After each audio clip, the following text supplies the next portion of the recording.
They say every marriage hides a few secrets. But some secrets are buried so deep, they start to rot the heart. For 30 years, I smiled beside him, the perfect couple, the perfect lie. Our friends adored him. Our children worshipped him. And me? I learned to live in silence. But silence has a sound, a faint echo that grows louder every year. The night of our anniversary, that echo became a storm. He stood to speak, confident, proud, rehearsed. But when he raised his glass, I raised the truth. And once it left my lips, there was no taking it back. But before I continue, make sure you're subscribed to the Old Folks channel and let me know in the comments where you're watching from. We love to see how far our stories travel. The golden light of evening poured through the tall dining room windows, painting everything in warm shades of amber. Laughter floated in the air, soft, pleasant, practiced, the sound of people pretending everything in life was perfect. I stood beside my husband as he greeted our guests, his arm gently resting at my back, his touch light but rehearsed. He looked every bit the man people admired, tall, charming, confident, and his smile could convince anyone that happiness still lived between us. Glasses clinked, someone complimented the flowers, and I nodded politely, even though I hadn't chosen them. The string music played a tune that used to make my heart swell, but now it only filled the silence I carried inside. And as he leaned in to whisper, "You look beautiful tonight," I couldn't help but wonder, how many other women had heard those same words before me? The image of love. The photographs on the mantel showed a life of perfection, wedding smiles, vacations, milestones frozen in gold frames. Our guests looked at them fondly, as though they were proof of our love story, unaware of how much truth a smile can hide. 30 years, someone said, raising a glass. You two are an inspiration.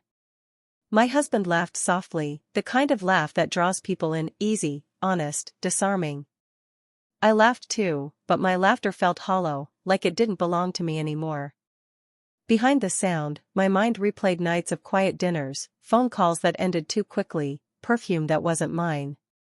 I tried to silence it, to push it all down, but the music stopped for a second, and in that pause, I could hear my heart breaking all over again. Cracks in the smile. As I refilled someone's glass, I caught my reflection in the polished silver tray, a woman smiling too wide, her eyes holding a secret she could barely contain. My husband was across the room, telling a story about the early days of our marriage, and everyone laughed at the right moments. But every word he spoke scraped against old wounds, peeling away the surface we'd both kept so carefully intact. He met my eyes once, just once, and in that single glance, I saw it. A flicker. A shadow.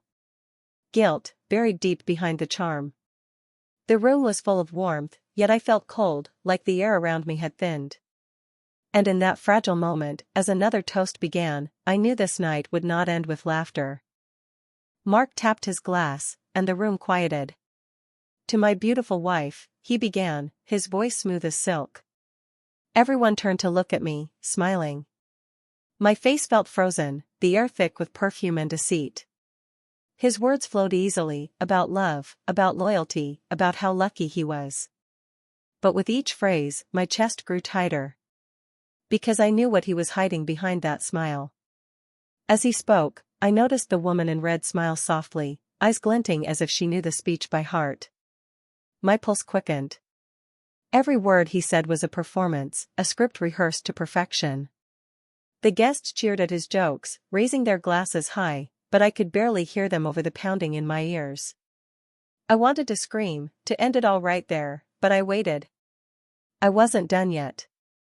When his toast ended, everyone clapped, and Mark kissed my cheek like a polished actor at curtain call. I leaned in, whispering so only he could hear. Your turn's over. Now, it's mine. His smile faltered for the first time all night. I stood, the room still echoing from applause. Before we move on, I said softly, I have a few words too. The chatter faded. The microphone in my hand felt like cold steel. My voice trembled at first, but then it steadied, sharp, clear, unstoppable. I began with sweet memories, the first days of our marriage, the laughter, the promises. Everyone smiled warmly. Then I took a deep breath. But what happens, I said, when love turns into secrets? The laughter stopped. Eyes turned toward me. Mark's smile froze in place. What happens, I continued, when the person you trust most shares that trust with someone else? A murmur rippled through the guests. I looked directly at the woman in red. Her glass wobbled. The silence was unbearable. I reached into my purse and pulled out a small envelope, cream-colored, sealed with lipstick. This, I said, holding it up, wasn't meant for me. Mark's face drained of color. The guests stared, half afraid, half fascinated, as I tore it open. The paper inside trembled in my hand. I read it aloud, word by word, as the crowd listened in stunned silence. It wasn't long, just a few sentences, but each line burned. I miss you already. Counting the hours until we're alone again. You make lying worth it. Gasps broke the stillness. The woman in red turned pale, and Mark's hand clenched around his glass. I paused, letting the words hang heavy in the air. No one dared to move. Mark opened his mouth, but I lifted my hand, silencing him. You said you were working late, I whispered. But I guess work has a new name now. The crowd looked away, uncomfortable. The music had stopped long ago. Even the candles flickered as if afraid. Mark tried to reach for me, muttering excuses, but I stepped back. Don't, I said. Not here. Not anymore. The room was silent, except for the sound of my heartbeat, loud, steady, final. And that was when I saw something in his eyes, something dark. Mark's charm dissolved. The polite husband vanished, and something colder took his place. His jaw tightened, eyes sharp like broken glass. You've embarrassed me, he hissed, too low for others to hear. You did that yourself, I said. I just showed them who you are. His hand twitched, a flash of anger he couldn't hide anymore. The woman in red tried to leave, but the crowd blocked her way. Whispers spread like wildfire. Friends turned into strangers. I stood there, shaking, but not from fear. From release. 10 years of silence, and now the truth was finally out. Mark looked around, desperate, cornered. We can talk later, he muttered. I smiled coldly. There won't be a later. He grabbed his jacket and stormed toward the exit, but before leaving, he turned and said, You'll regret this. His voice carried across the room, sharp as a blade. The door slammed shut. The guests exhaled, but the night was far from over. After everyone left, the house felt hollow, filled with echoes of laughter that no longer belonged there. I sat among the wilting flowers and half-empty glasses, staring at the letter. Then my phone buzzed, a message from an unknown number. You shouldn't have done that. My heart stopped. The number wasn't saved, but I knew whose it was. I called the police, but they brushed it off, said it was probably an emotional text, nothing more. But I knew Mark. He wasn't just angry. He was dangerous when cornered. I double-locked the doors that night, every creak making me jump. The shadows outside seemed to move. Around midnight, I heard footsteps on the porch. Slow. Heavy. My heart pounded. I turned off the lights and peeked through the window, nothing. But when I checked the front door in the morning, there was a single rose left on the mat.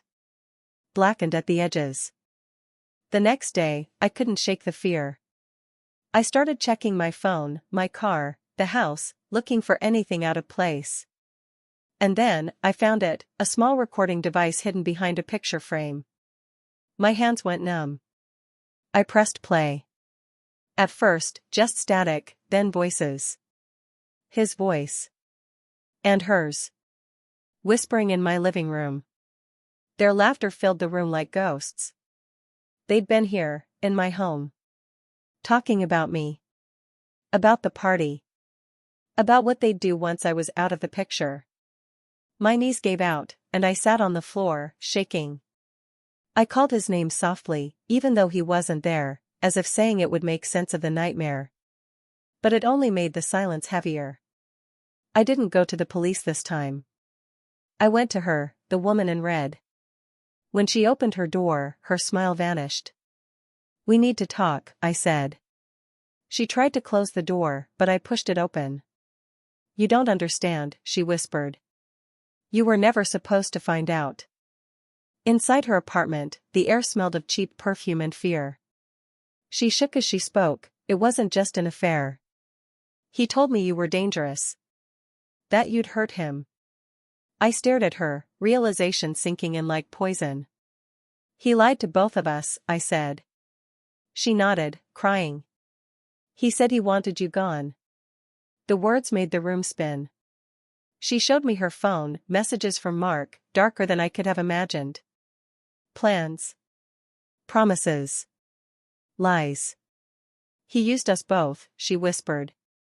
"But I'm done hiding." I looked at her, at the woman who had once destroyed my marriage, and now, she was terrified too. For the first time, I believed her. We went to the police together. This time, they listened. They traced the messages, found his car near the old river bridge. But Mark wasn't inside. Only his phone, and a letter addressed to me. The final game had begun. I stood by the river where they found his car. The water moved slow and dark, swallowing everything it touched.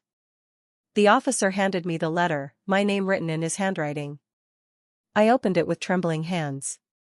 "You took everything from me," it read. "Now, you'll live with what's left." Days passed. No sign of Mark. The police called it a probable suicide. But at night, I still hear knocking, soft, rhythmic, patient. And sometimes, I catch a glimpse of a shadow outside the window, wearing his favorite suit. The one from our anniversary night. People tell me to move on, to let go. But how can you let go of someone who refuses to be gone? Some nights, I find fresh roses on the porch, black-edged, like the first. And that's when I realize. The truth didn't end that night. It just changed shape. The anniversary party shimmered with golden lights, laughter spilling like champagne. Guests clinked glasses, their faces glowing with joy, but beneath the surface, I felt a quiet tremor, something fragile, ready to break. My husband, Mark, moved through the crowd like a man in control, charming, confident, untouchable. Yet his eyes avoided mine, glancing instead at someone near the bar, a woman in a red dress.